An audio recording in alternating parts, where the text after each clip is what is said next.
Nahaharangan yan.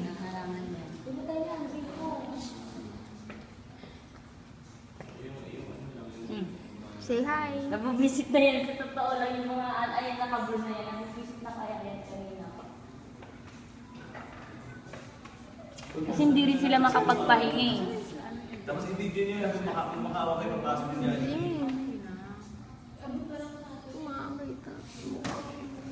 Malis ka siya.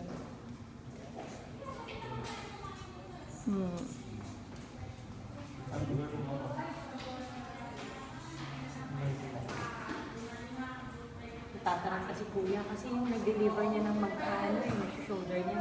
Ha? Yung mag-deliver ng mag-shoulder niya pag niya. Boss, kapasukan nyo na lang. Gusto na kami. Kawawa naman kayo magbayad niyan. Gusto nyo? Hindi, pwede naman kami kumain dyan eh. Palima-lima eh. Pati pagkain pinapakilaman ninyo, ha? Kayo ba yung nagugutom? Palibasa kasi wala kayo. Kuya, konsiderasyon na lang, tao din kayo, diba? Kung kayo sa sitwasyon namin, kung pamilya nyo isa nangyari sa ganito, anong gagawin nyo? Tapos ng office. Diba? Sana po karmahin kayo. Yung ano mo yung Jollibee, o siya mag-shoulder niyan. Hindi kami magkakalat. Yun lang yun eh. kami oh, kuya oh. Dito lang Tsaka kami, dito hindi kami namin kakain kayo sa labas. papakialaman. Kailangan Hindi lang naman kayo namin kumain, yung ma'am, sa deliver labas na eh. yan. O, kakain nga kami dito sa labas. Pero hindi na kami pumasok. O yun na, exactly. So ipasok ko yung pagkain. Bawal po tayo kumain sa loob po. Bawal po Hindi kami pagkain sa loob kakain po. sa loob. Hindi ka Bakit nung last time kuya, ikaw din yung nandito naka-duty. Pinayagan mo kami kumain dito, pero pwede kami pumasok sa Yes loob. ma'am, dati po kasi nga may ano na po sa amin. Grabe kayo Dati pa kuya, naman. parang wala naman Kuya, kayong di ba tao ano. din kayo? Nasaan ang konsiderasyon, diba?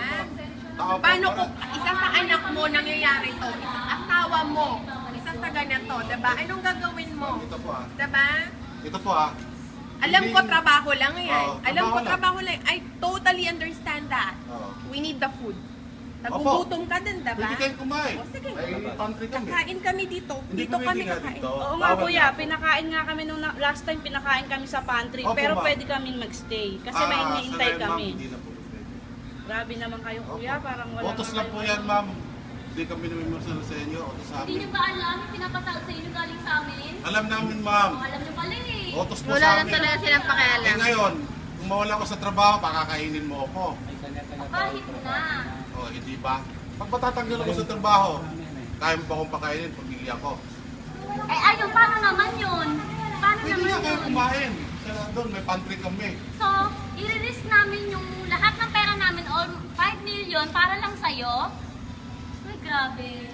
Wala tayong mabastahan Yung pera namin, sinabi. pinaghirapan din namin, Oo, i-release yan namin na. para sa inyo. Andun na po nga tayo. Naintindihan ko po kayo. Naintindihan niyo po kami. Pinaintindihan natin. So let's Ito meet sir ha, halfway. magtulungan tayo. Pwede nyo kayong kumain sa kabila. May pantry kami. Tapos sasabihin nyo, hindi na kayo Ah, pumasok dito. hindi na po kayo pwede pumasok. Paano naman Yan yung ang sakto utos sa amin. dito? Kasi mayroon kami kailangan. Oo, Opo, may wala kailangan tsaka kami wala na kayong dito sa kakausap inyo. sir.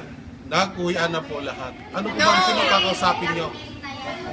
Blackmail yan eh. Wala kakausap sa inyo sir. Kahit magdamag, ikaw ma'am, alam mo kung kinausap ba kayo, Kuya, hindi pati po. ikaw lalabas ka sa hukbo.